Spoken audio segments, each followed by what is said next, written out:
today I wanted to make a video for you guys all about how to work with your guides, and I wanted to tell you how to work with your guides in a practical way because I often have been accused of being uh, a little bit ungrounded.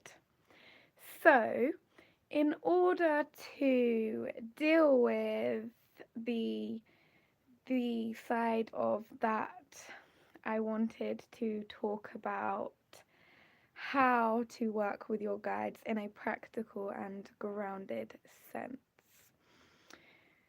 So, this is going to be a little bit of a longer video. So, if you do want to get a cup of tea, if you want to get a snack or anything like that, yeah, adults can have snacks too, then you are free to grab whatever it is that you want and join me. Hello, thank you for asking. I am doing very well, thank you. I am grounded and I am making you this video now because I am feeling a lot better than I have been feeling in the last few days. If you have not been aware, I've not really been feeling myself for the last few days, but I am feeling a lot better now. So, with that being said, let's just go straight into it. So, the first thing that you are going to want to do is you are going to want to work out who your guides are, who your spirit team is, because we all have a different spirit team. So, one of the things that you may want to do in order to find out who is on your spirit team is you may want to look into different spirit mediums. So you may want to go into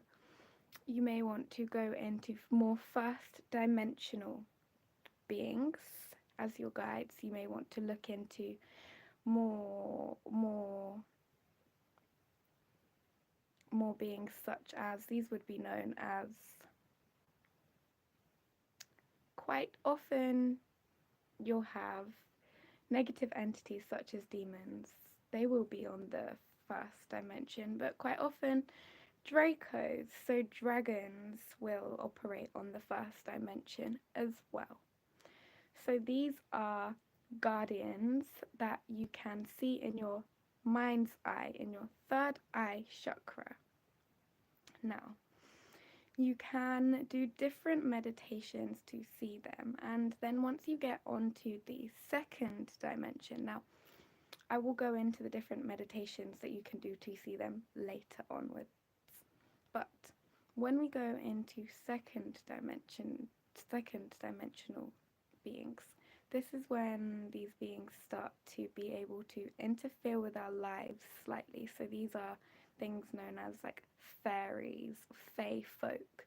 And oftentimes we may hear in mythology about fairies coming in the middle of the night and stealing items from you and then replacing them in the morning, or things like that. So that is what second dimensional beings do. Then once you get on to third dimensional beings, this is where our physical senses come in handy, because we can interact with and see all of these beings with our physical senses. So these would be things like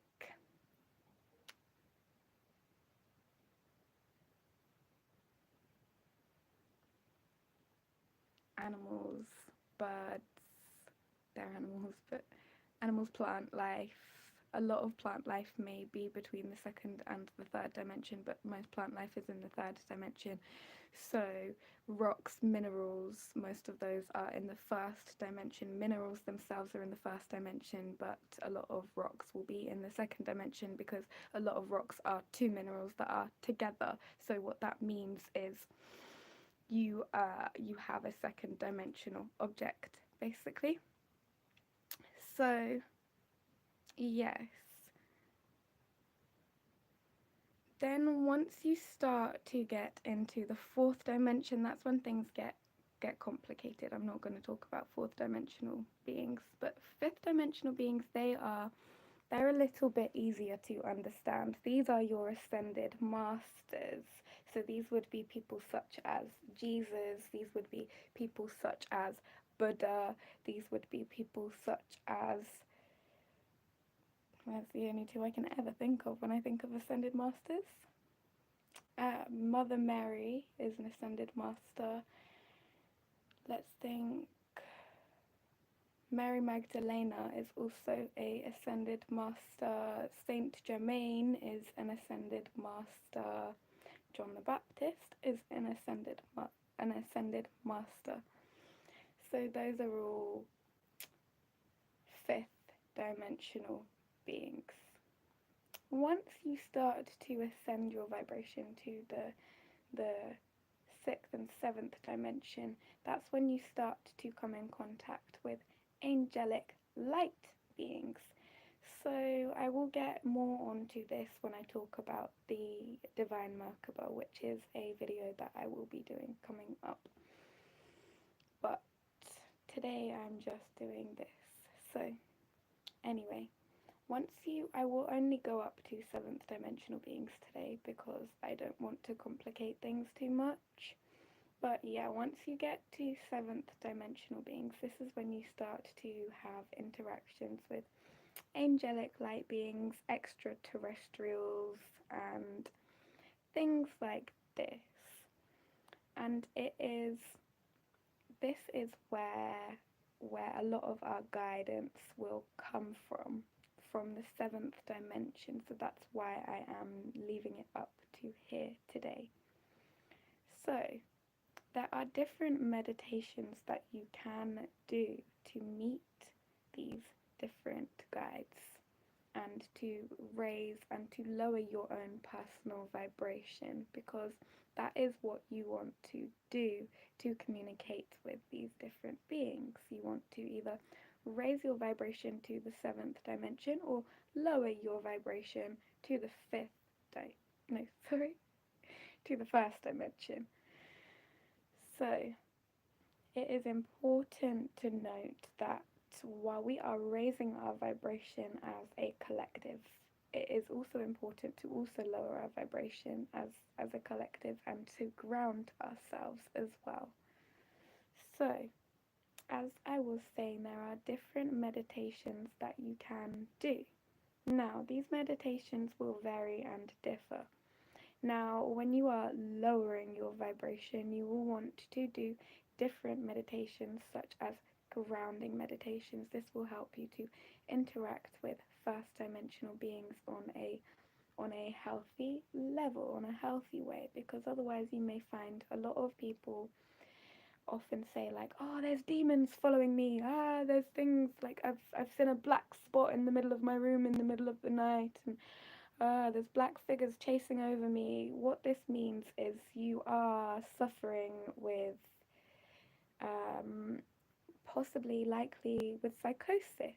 This is okay, but what it means is you need to ground yourself. This isn't something to worry about unless you are constantly running around saying, oh no, there are black figures chasing me. There may actually be black figures chasing you, but it's important to note that these black figures can't do anything to you. Even another human being cannot do anything to you unless you give them the power to. So it's actually a Teal Swan said this. She said that on her video. This is a lot of where I get a lot of my inspiration from. So you go check out that channel if you want to.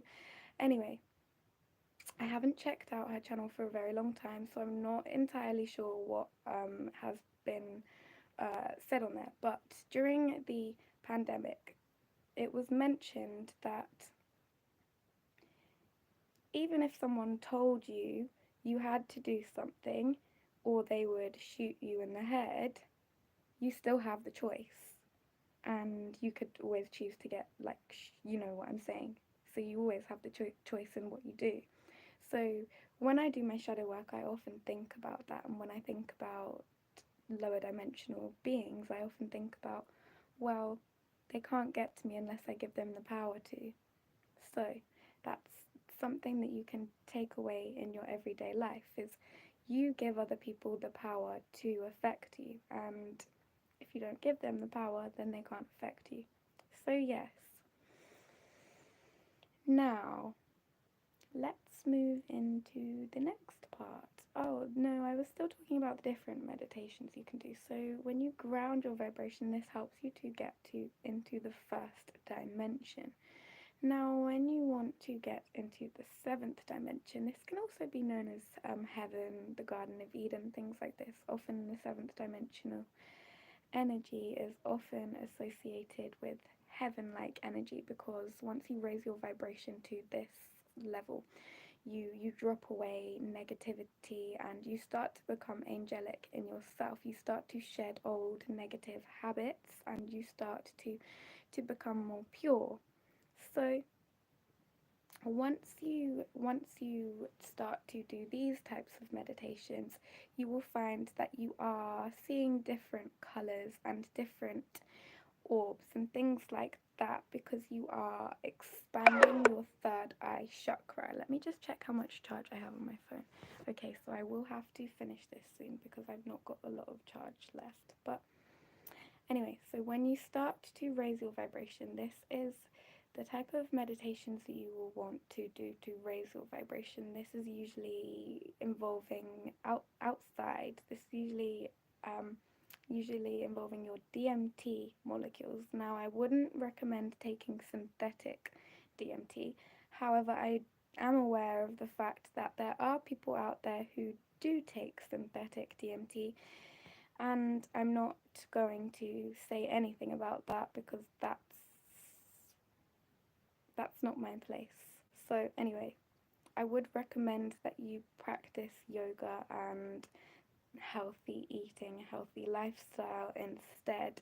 This helps you to regulate and produce your own natural DMT molecules, which will help you to then, when you go out into nature, this is where you will be able to raise your vibration. When you go out into nature and you get out into the sun, this helps you to raise your vibration as you raise to the frequency of the sun. Now, I would only recommend doing this for about 15 minutes, meditating out in nature during the heart of the summer, because unless you're trying to go into the higher dimensions, it can get very intense. It can cause very intense symptoms. It can cause like sweating, and eventually it can actually cause solar retinopathy, seizures, things like this, which I wouldn't recommend to you guys. So that's something that I would say, if you are beginning this journey, only go outside for 15 minutes and meditate, especially if you are used to being indoors a lot, because you may find that you are suffering quite a lot with the brightness levels. So it may be important for you to get some sunglasses to protect yourself from the UV rays as well, because as the vibration on Earth is raising, what is happening is we are going through a lot more solar storms. You can check out some of the solutions I have to them, such as planting more trees and things like that, down below on the blog that I will post down there. But however, with that being said, I will move into the next part because I do think that I have spoken enough about meditation. So in order to raise your vibration and to go into the higher dimensions, you will want to listen to sound frequencies and get out into the sun, raising your vibration. And if you are wanting to ground yourself, you're going to want to walk barefoot on nature, looking at all of the different stones. You may even want to mine the soil a little bit, like just going, not mining, but just seeing what you can see just below the surface level. You can find some red jasper and things like this. You can find some really precious minerals out there, and this is going to be really helpful. 3:33 on the clock. So this is showing that you are going to be able to find a lot of elements if you choose to, because 2323 is the master golden ratio number. 2 add 3 equals 5. So that is the Fibonacci golden ratio sequence, which basically means perfection. So it basically means that you can shift or create anything in your desires, because the master number 5 allows us to shift the elements. So, yes, but be careful, because when you are shifting elements, you will find that there are different guardians who will come up, who will not be very happy with you if you try to shift their element, and yes, different things, but I'm not going to tell you, you can find out for yourself. Anyway, now when it comes to actually meeting with and interacting with your guides, it can be a little bit daunting, especially, sorry, excuse me, especially if you meet them on 3D, because quite often we may meet them in the astral realms first. And then we may have an opportunity to meet in 3D, and it may be a little bit scary, maybe a little bit intimidating, especially when a meeting ascended masters.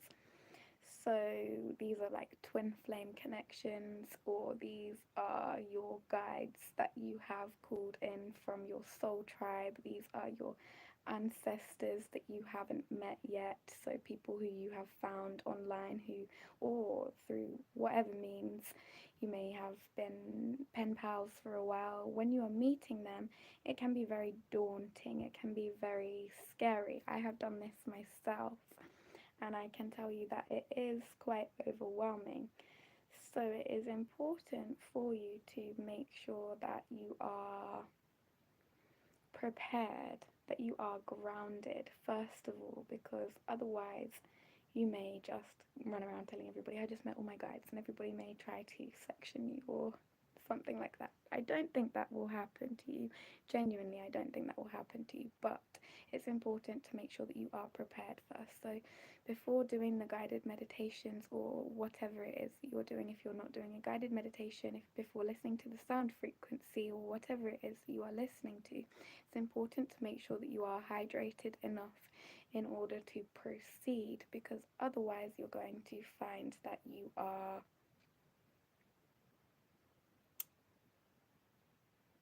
not receptive enough to the news, to the information that is coming towards you. So you won't be able to learn the lessons from it. Now, lastly, this is when it gets interesting. This is how to connect with them on a deep level, and how to understand what it is that they're communicating with you. So for example, if your guides are sending you different signs, synchronicities through angel numbers, it is important to make sure that you understand what they are saying to you. Now, this is when your intuition comes in handy, because only you know what's best for you. So you may feel like your guides are trying to show you something, trying to tell you something, and you may, so for example, you may have a common ancestor. You may have, for example, I will say one that I've got. My great grandfather would be the same great grandfather as my cousin would have. So we would share a common ancestor, and I may, for example, say my great grandfather wants me to have a boat, and my cousin may say, your grandfather doesn't want you to have that boat because he died at shipwreck. But I would say, no, that's exactly why he wants me to have the boat, because he wants me to get back on the horse, so to speak. Now that is up to your own intuition. So if you felt like you were having the signs and symbols that were showing you to get the boat, perhaps that's because you were supposed to carry on his legacy that he was never able to do for himself. But perhaps your cousin has the same genes within them, that would mean that they would end up in the same shipwreck. So, your ancestors are trying to protect you. Now, that's why it is important and crucial to use your own intuition because, again, no one else can tell you what is right for yourself. Now, you may feel like, oh gosh, I've got to just stay away from my ancestors, I've got to just stay away from my guides because that's what they're telling me to do. And you're entirely right. If you do feel like your guides are telling you to stay away from them because it's all just paranoid jargon and it's all just a load of nonsense, then that is your discretion. That is your own intuition.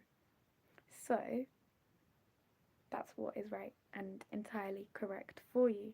And if you do want to connect with your guides, your angels, and your ancestors, then that is also right for you. Don't let anyone else tell you what is best for you because at the end of the day, only you know what is best for you.